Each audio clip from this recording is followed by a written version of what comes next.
As I said there, so it's all about recruitment, retention, lessons learned from Nike and Mind Valley. We have a lot of young people. We know that there are a lot of young people tuning in right now and with us this whole week as well. So this is quite interesting indeed, quite intriguing, and intriguing to hear the results and the outcomes we're going to hear right now. And the person that's going to enlighten us with this information right now, HR business partner at Mind Valley, Eleonora Valenti. Eleonora, good morning. Hello, good morning. Can you hear me well? We can hear you well, we can see you well, looking great, sounding great as well. Where are you, I wonder? Tell us. I'm in Malaysia, so I'm a bit far from where you guys are, a few hours ahead. Well, is it towards the end of the day there? Is it Yes, bedtime? 4:30 p.m. almost.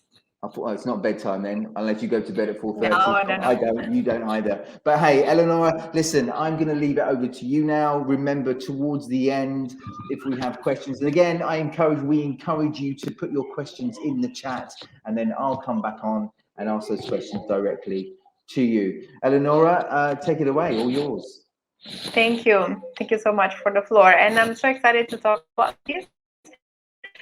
Why am I talking about young talent attraction? First of all, I've been in the HR space for more than 10 years, and one way or another, I ended up working mostly on recruitment and on either very young company or very young teams.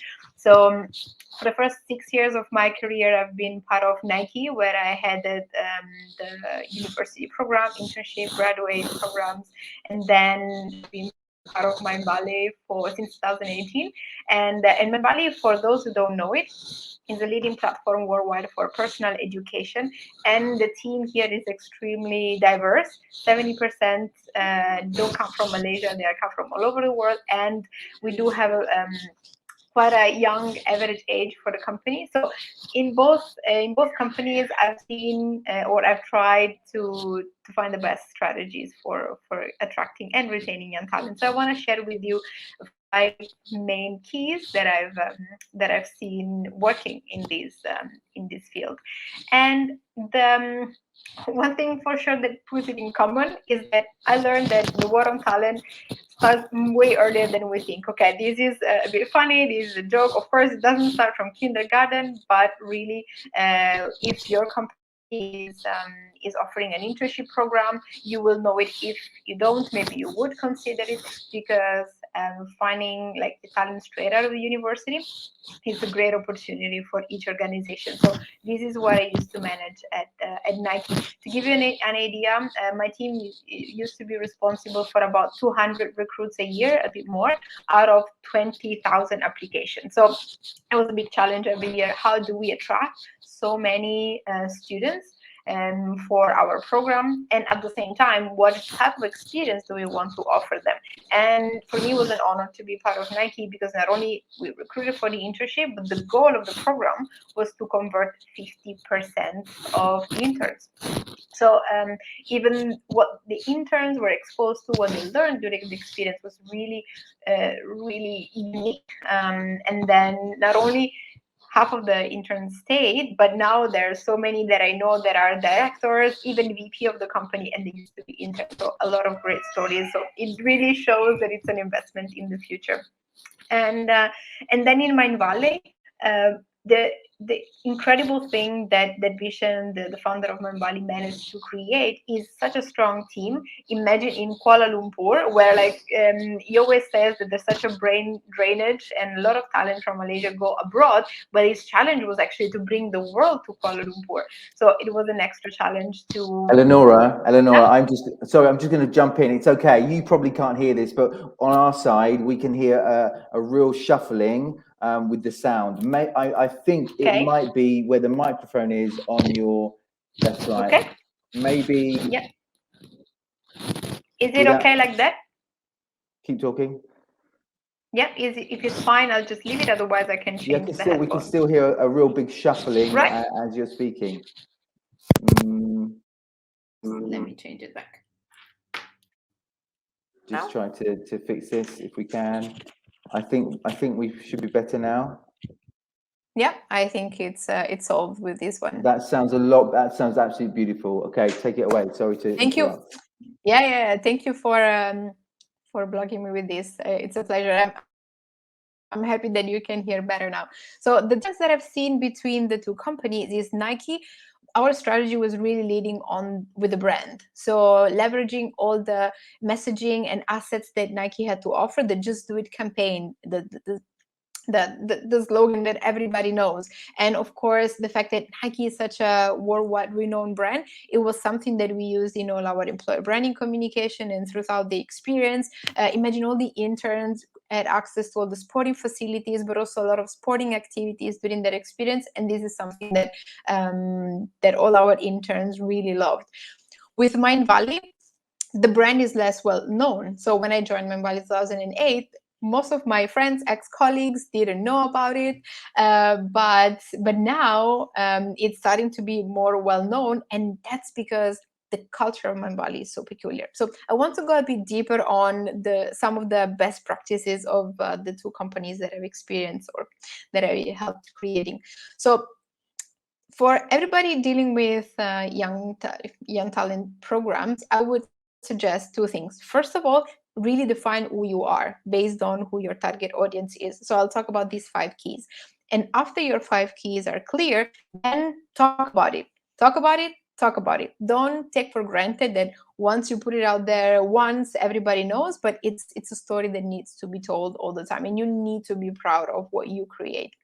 You need to be very, very vocal. So the first element is mission. And I've heard it a lot from a few other speakers this week that mission is such a key element in engaging and for attracting talent. And I feel like with the younger generation is even more. So not only talk about your mission, but ask yourself, is your mission big enough for really to move people out of their chair, move people away from their countries? And this is what Mindvalley, I feel, did really, really well. So mission and meaning is such an incredible. It was our former chief HR officer that used to say every head of department in Mindvalley is chief reminding officer. In every meeting, in every strategy meeting, in every goal setting, the first starting point is, what is our mission? What are we trying to achieve? And how does that mission help the world moving forward? And this is one of the things that every candidate that I've interviewed or every person that I've approached for a job was really interested to hear. So if you have a mission, make it big and talk about the meaning. How is your company going to contribute to the world? And this is something that can motivate for sure the younger generation. If you are an intern, a student yourself, tell me if you think is the same. There's also a great book that we use to inspire us in creating a big vision in Mindvalley. It's called Vivid Vision by Cameron Herold. So you might want to check it up if you want to go deeper on this topic. And the bigger the mission, for sure, the more motivating. And not only for the strategy, but also for as a leadership style. In Mindvalley, vivid vision is a key skill of leaders, and we call it visionary leadership style. So this is something that we've practiced a lot. And here you can see the icons are some of the programs of Mindvalley. And this is a quote by our co-founder. He always says that the most successful people don't have a career, they have a mission. So this is valid for companies as well as people. So I do also coach people in career changes, and also this is an advice that I would also give to individuals. When you are approaching or applying for a new job, think yourself, what is your mission and how does it link with the company mission? It's a great story for the interview thing. The second element is happiness, especially post-pandemic. This is more crucial than ever. How happy a company allows you to be, all the solutions to really be yourself and to have a great experience, a great lifestyle while working at the company is not a plus, but it's a core element of both the employer branding and also the culture of the company. I've seen a few talks where the two were connected, and it's so true. Employer branding, culture absolutely go hand in hand, and happiness is one element of culture, I feel. Like in Mindvalley, for example, some of the initiatives around happiness we're definitely a lot about community, but also flexibility. And the more people are happy in their job, obviously, and while working at the company, the more there will be an ambassador, obviously, in their own community. And this is not a nice to have anymore. It is scientific. It is proven that the more the happier you are in your job, the happier you are in your company, the more productive you will be. So this is study by Sean Aker, author of the Happiness Advantage. So this is something that I think the HR community can no longer avoid taking care of. So it's the return of this is incredible. And this is, for example, one picture of the community of the interns at Nike. And that's why I said define your keys, but also talk about it. In every job fair, in every online presentation that we did, we always showed the picture of the community. So here it is. These are the interns. This is the group of people that you will join. This is how the campus look like. And you're not alone. You will be part of like a network. So this was something that we leveraged a lot in our communication. And it's not just to say it was true. The community was one of the greatest selling point, absolutely. And community, of course, makes people happier. At the same time, it is also scientifically proven if you have a best friend at work, you are more productive, you are more engaged, and you're gonna stay longer in the company. So again, it's not just to attract, but also is to make sure that people will stay in the long run and also be more productive in their company. So I'm now mixing between Nike was the internship program, and then Mindvalley didn't have an internship program, but we do recruit a lot of young talent in marketing, for example, even in technology right now. So these tweaks and these elements are key to attract even for full-time position. Then the third element is growth. I'm sure that this is something that you know already, and you get asked a lot. So, okay, great. You want me to join your company? Any person would ask, how will I grow? And this is even more crucial for this generation. And with grow, I mean, first of all, offer perspective. So I said one of the greatest selling point of the Nike internship program was the objective of staying longer. So I wasn't just hiring for those 6 months or 12 months internship, but I could say, and it was true, well, we plan and we would love for you to work in the company for longer. So every candidate knew that they could have an opportunity for a full-time role, and this was great. And even in Mindvalley now, for our young talent, we always try to be explicit as possible on what could be the possible steps or the possible growth for them. And it's something that I haven't seen in other companies that I've worked for. In Mindvalley, people had the chance to grow very fast, even get to manager or leadership position in a few years. So this is a great story, and this is something to mention in both employer branding activities campaign, but also during interviews and while people join. So these are definitely some elements. And about growth, there's other two initiatives in Mindvalley that I think that have worked super well. So one is internal coaching.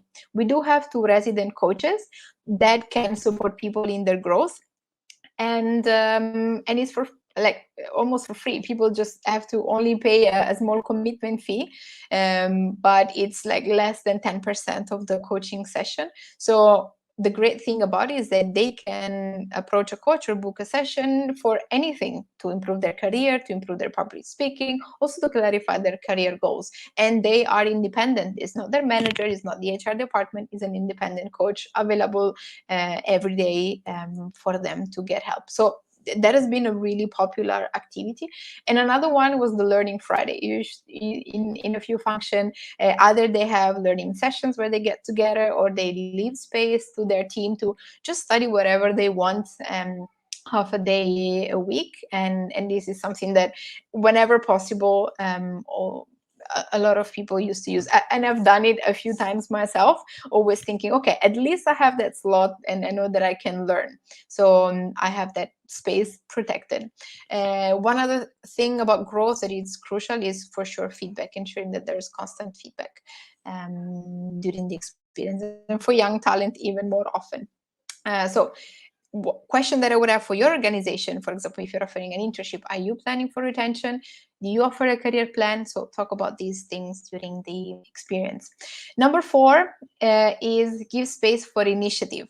And of course, with this, I mean, offer space to provide feedback to the organization, to contribute to creating, even to redefine their goal. Don't just impose what the goals are, but create the goals together. And a few other activities that I've seen working really well, for example, in Mind Valley, is one, to reward entrepreneurship. A lot of people in the company have side businesses and side projects, and they are not only they can do it and the company is not against it, but actually they are encouraged to talk about it, and they are supported by their team. For example, for some people might be getting a certification in their own profession, or starting an online business, or creating a community, you name it. People are really encouraged to follow their passion, and this is a great motivator to the team. In Nike, for example, one very successful practice was still is offering stretch assignments. Then you can work for a few other teams, and that like offers breadth to the experience that you live in the company. That's something that motivates you to stay longer. And because right now careers are getting much less linear than they used to be before, I think also as recruiters or HR people, there is an opportunity for us to not only select our applicants based on their CV, their academic history, the strict experience that they had, but actually, can we look more for cross-functional skills? Are we taking a bit more risk right now to hire people in different roles, or offer them a different career opportunity? I think especially because there's so many professions that don't, I mean, they are changing nowadays. Like if we can, as HR professional, hire with that in mind, we will have a much like a competitive advantage really against other companies.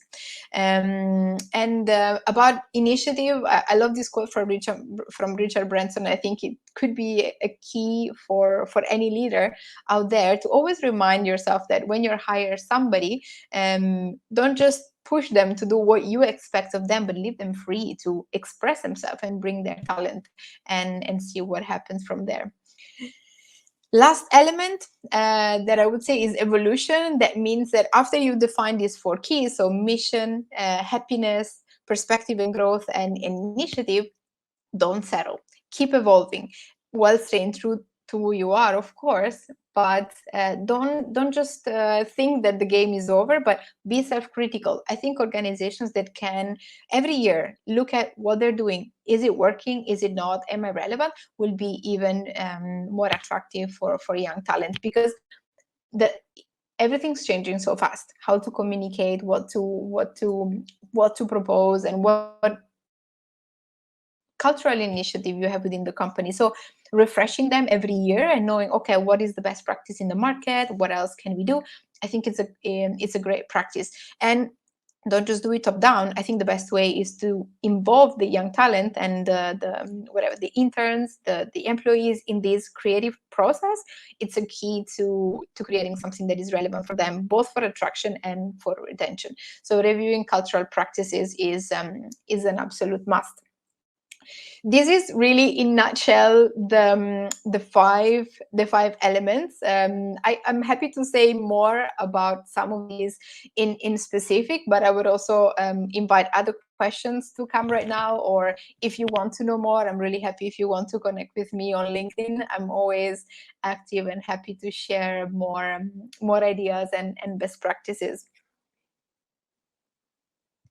Eleonora, lovely, fantastic to hear those insights, and as you said, in a nutshell, I'm sure you could speak a lot more on this, but you've kind of kept it in a lovely nutshell for us to kind of grab and understand a little bit better. We've got one question that's come through. You can probably see it as well. How can we start programs for early careers in our company in order to hire young talents? Perhaps a couple of suggestions on what they should include. We haven't got too much time, so if you squeeze this into kind of highlights would be great. Yeah, I'll try to make it super short.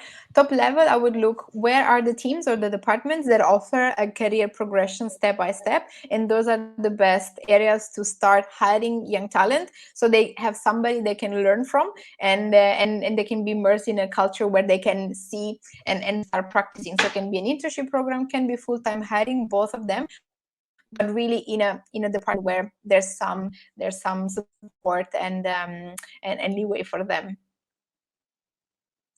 Well said and well put in a nutshell. Once again, you have a great knack of doing that, taking big ideas, complex ideas, and bringing it out in really short, sharp ideas. Listen, Eleonora, thank you so much for joining us and sharing your insights. And again, those of us that are listening, who would love to maybe collaborate or just keep this conversation going with a few more questions, perhaps they can certainly reach out to you, link up on LinkedIn, and I'm sure that will be a good Absolutely. move for them, and naturally for you as well. So Eleonora, thank you so much. Enjoy the rest of your day or evening over there in Malaysia right now.